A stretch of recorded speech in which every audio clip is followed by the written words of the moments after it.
మనస్తత్వం. 1 కాలమతి, 2 మందమతి, 3 సుమతి. అంటే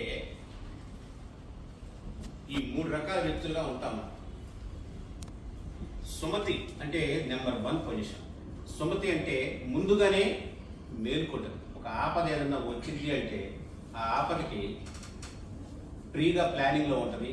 దాన్ని ఈజీగా ఆపదను ఈజీగా సాల్వ్ చేసుకొని ముందుకు వెళ్తుంది. ఇక మందమతి. మందమతి ఆపద వచ్చిందాకా చూస్తుంది. వచ్చిన తర్వాత ఏం చేసిందో తెలుసా? అప్పటికప్పటికి ఒక నిర్ణయంతో ఎట్లా కొట్లా బయటపడితే దట్ ఈస్ కాల్డ్ మందమతి. ఇది సారీ సుమతి, కాలమతి, దట్ ఈస్ కాల్డ్. ఈ కాలమతి అనేది ఏం చేస్తుంది? బాగా ప్రాబ్లం వచ్చిన దాకా వెయిట్ చేసింది.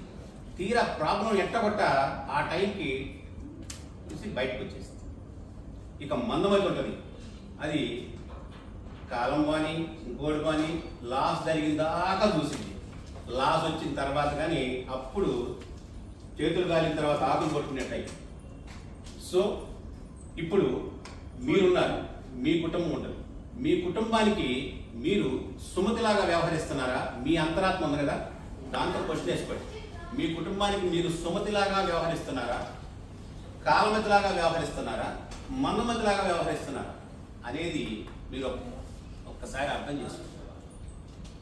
సుమతిలాగా వ్యవహరించడం అంటే రేపు నా పిల్లవాడు ఈ స్టేజీలో చదవబోతున్నాడు, చదువుకుంటాడు, ఇంత ఖర్చు వస్తుంది, ఆ ఖర్చుకు తగ్గ సిస్టమేటిక్ SIP ఉంటుంది కదా, సిస్టమేటిక్ ప్లానింగ్ లేకపోతే ఇన్వెస్ట్మెంట్, ఆ యొక్క విధంగా మనం ఇంట్లో స్టోర్ చేసుకొని అట్టి పెట్టుకుంటాం. పిల్లవాడికి ఏ ప్రాబ్లం వస్తే ఆ ప్రాబ్లంని ఈజీగా సాల్వ్ చేసుకుంటాం. ఇది మెయిన్ థింగ్.